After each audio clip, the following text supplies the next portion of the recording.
नमस्कार साथियों, आपका फिर से एक बार स्वागत है मेरे यूट्यूब चैनल ऑनलाइन गुरुजी में। और जैसा कि बहुत सारे हमारे दर्शकों का सुझाव आया था कि मैं एक राजश्री योजना पर भी वीडियो बनाऊँ, तो मैं आज आपके सामने यह वीडियो लेकर उपस्थित हूँ।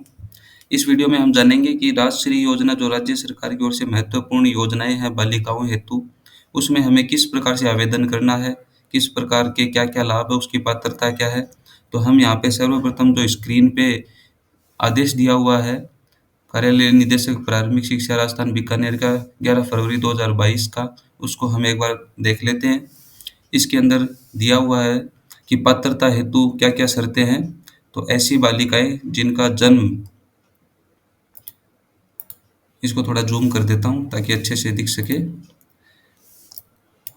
ऐसी बालिकाएँ जिनका जन्म राजस्थान राज्य के राजकीय एवं चिकित्सा एवं स्वास्थ्य विभाग द्वारा संस्थागत प्रसव हेतु अधिकृत चिकित्सा संस्थानों में दिनांक 1 जून 2016 अथवा इसके पश्चात हो।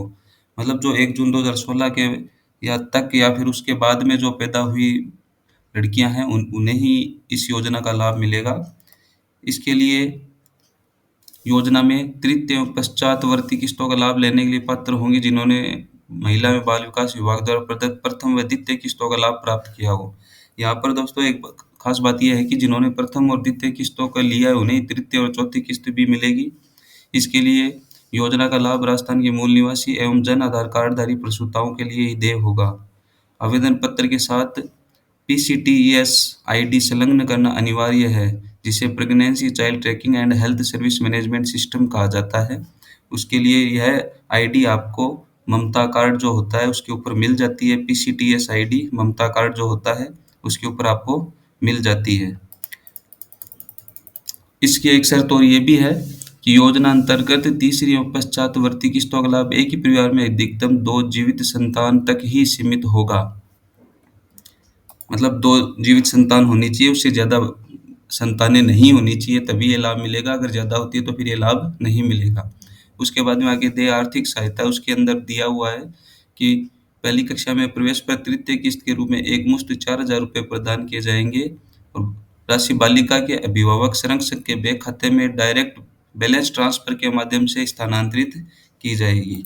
और इस प्रकार से इसकी आवेदन करने हेतु यहाँ पे बहुत सारी जानकारी दी हुई है। इसका उद्देश्य दिया हुआ है, इस योजना में क्या-क्या शर्तें हैं वह सब दी हुई है। तो हम ये अब जानते हैं कि किस प्रकार से हम अपने विद्यालय की बालिकाओं का इस योजना के अंतर्गत आवेदन कर सकते हैं। तो सबसे पहले हम देखेंगे कि हमें शाला दर्पण पे जाना है।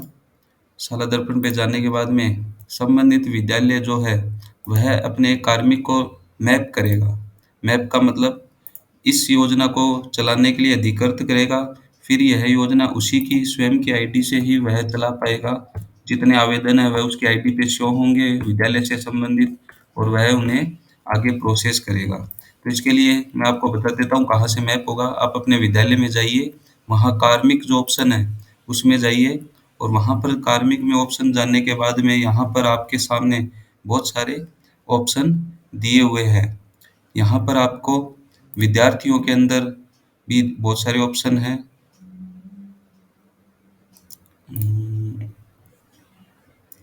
वर्क इंचार्ज मैपिंग, कार्मिक के अंदर वर्क इंचार्ज मैपिंग जो दिया हुआ है, यहाँ पर आपको जाके देखना है।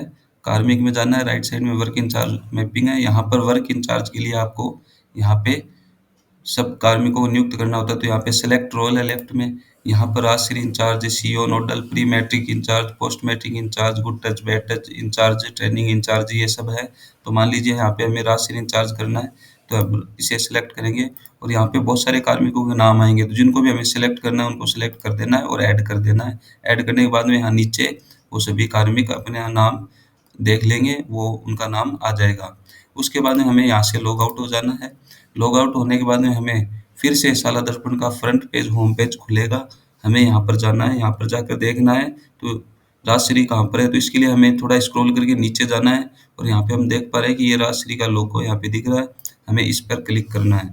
इस पर क्लिक करने के बाद हमारे सामने राजश्री के लिए लॉगिन के लिए होम पेज खुल जाएगा। इसके अंदर 3 ऑप्शन होंगे, government school office, private school और इंचार्ज। तो जिसको भी हमने इंचार्ज नियुक्त किया है उसके लिए यहाँ पे इंचार्ज पे क्लिक होगा। उसके बाद में उसकी जो पर्सनल स्टाफ आईडी है, शाला दर्पण आईडी, उसे यहाँ पर डालना होगा। यहाँ डालने के बाद में यहाँ पर उसको अपनी स्कूल की आईडी डालनी होगी। स्कूल की आईडी डालने के बाद में उसे अपने यहाँ पे पासवर्ड डालने होंगे। मेरे पास में यहाँ पासवर्ड से भी ऑटो सेव है, तो मैं एक बार यहाँ डाल देता हूँ। फिर उसके बाद में कैप्चा डालना है। कैप्चा डालने के बाद में आपके सामने यह लॉगिन हो जाएगा, और लॉगिन होने के बाद में आपको यहाँ पे 3 ऑप्शन दिखेंगे, जहाँ पे राजश्री बीच में स्कॉलरशिप है, अदर स्कीम्स है। तो यहाँ पर हम इस लॉगिन आईडी पे किस-किस के लिए मैप किया गया है, वर्क इंचार्ज बनाया गया है, वह सारे ऑप्शन हमारे सामने आ जाते हैं। तो यहाँ पे जैसे राजश्री के लिए यहाँ पे किया गया, तो राजश्री का ऑप्शन बीच में हम इस पे क्लिक करते हैं, तो हमारे सामने पूछा जाता है कि आप किस सत्र में यह कार्य करना चाहते हो? तो हम बी का सत्र ले लेते हैं। इसी सत्र में काम करने के लिए हम देखते हैं अब हमारे सामने पूरा डैशबोर्ड खुला आ गया है। लेफ्ट साइड के अंदर हमारे पास में डैशबोर्ड है, स्टूडेंट फॉर्म है, रिजेक्टेड एप्लीकेशन है, स्टेटस रिपोर्ट, बहुत सारे ऐसी चीज़ें आती है। यहाँ पर एक बात यह भी जो है कि हमारे पास में एक नीचे ऑप्शन है व्यू जन आधार इन्फॉर्मेशन।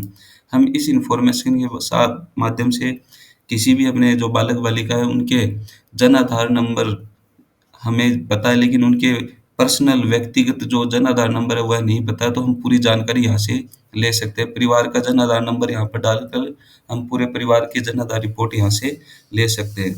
तो यहाँ पर हम देखते हैं, सर्वप्रथम स्टूडेंट फॉर्म में जाते हैं।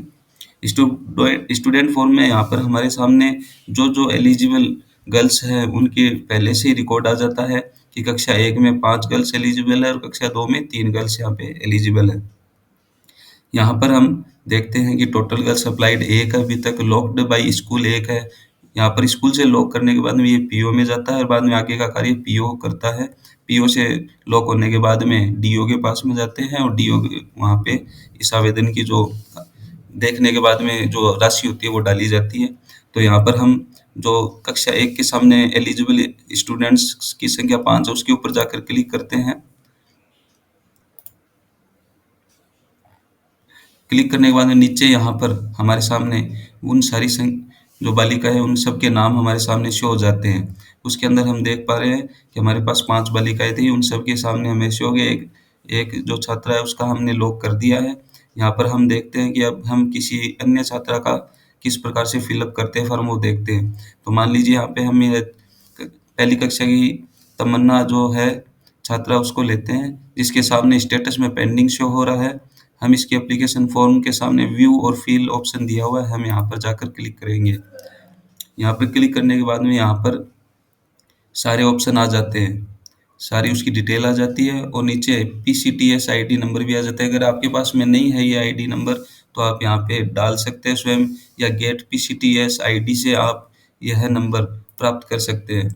गेट पीसीटीएस आईडी से नंबर प्राप्त करने के लिए आपको मदर का जन आधार नंबर होना चाहिए, माता का आधार नंबर होना चाहिए, माता का मोबाइल नंबर होना चाहिए जो उस समय हॉस्पिटल में सबमिट करवाया था, और बैंक अकाउंट नंबर कुछ होना चाहिए जिसके माध्यम से हम जान सकते हैं। मान लीजिए हम माता के आधार के नंबर के द्वारा जाने, तो यहाँ पर हमारे सामने फिर ऑप्शन खुलते हैं कि माता का आधार नंबर और उनकी जो बच्चे की डीओबी है वो डालना है, और उससे हमारे पीसीटीएस नंबर हमारे सामने आ जाएंगे। लेकिन यहाँ पर पहले से पीसीटीएस नंबर हमारे सामने बच्चे के मौजूद हैं, इस वजह से हम गेट डाटा फ्रॉम पीसीटीएस करते हैं। इससे करने पर हमारे सामने अगर ये पीसीटीएस नंबर सही होते हैं तो हमारे पास पीसीटीएस रिकॉर्ड फाउंड आ जाता है, और इस पर ओके करने के बाद में इस बच्चे की बच्ची की जो भी डिटेल्स है वो सारी हमारे सामने आ जाती है। इसके बाद में हमारे सामने समस्या आती है कि जन आधार परिवार कहा जाता है, उसमें व्यक्तिगत विद्यार्थी जो है उसकी व्यक्तिगत पहचान संख्या हमें डालनी होती है, जो कि मैंने आपको बताया था कि व्यू जन आधार स्टेटस में हम ये जन आधार नंबर डालकर और जो छात्रा है उसकी व्यक्तिगत जन आधार नंबर है वो प्राप्त कर सकते हैं यहाँ से। तो यहाँ पर हम छात्रा के जन आधार पर व्यक्तिगत जो जन आधार नंबर है वो प्राप्त करके यहाँ पर हम डाल देते हैं।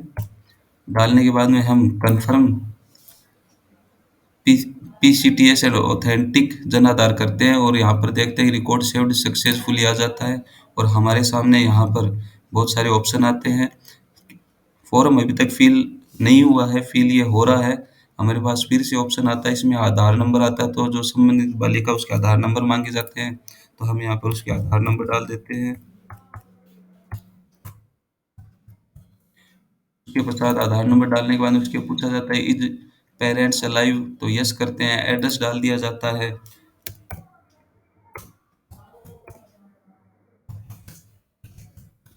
हमने डाल दिया, उसके बाद में हम यूज़र आधार फैमिली डालते हैं, फिर यहाँ पर अकाउंट होल्डर का नाम पूछा जाता है, तो यहाँ पूछा जाता है कि बालिका का खुद का अकाउंट है या फिर उसके फैमिली से है।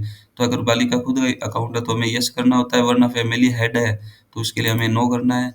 नो करने पर जन आधार में जो भी अकाउंट है वो सारा फेच होकर यहाँ पर आ जाता है, माता का नाम, अकाउंट नंबर सब आ जाते हैं। उसके बाद हमसे पूछा जाता है कौन-कौन से डॉक्यूमेंट वेरिफ़िकेशन आपने लिए हैं, तो हमें उसके लिए सबसे ज़रूरी जो डॉक्यूमेंट चाहिए वह होते हैं पीसीटीएस कार्ड कॉपी चाहिए हमें, child living not more than 2 children certificate, 2 बच्चों से ज़्यादा बच्चे नहीं होने का प्रमाण पत्र लेना है हमें, जन आधार की फ़ोटोकॉपी लेनी है और पेरेंट्स का जीवित या मृत का सर्टिफिकेट हमें लेना है।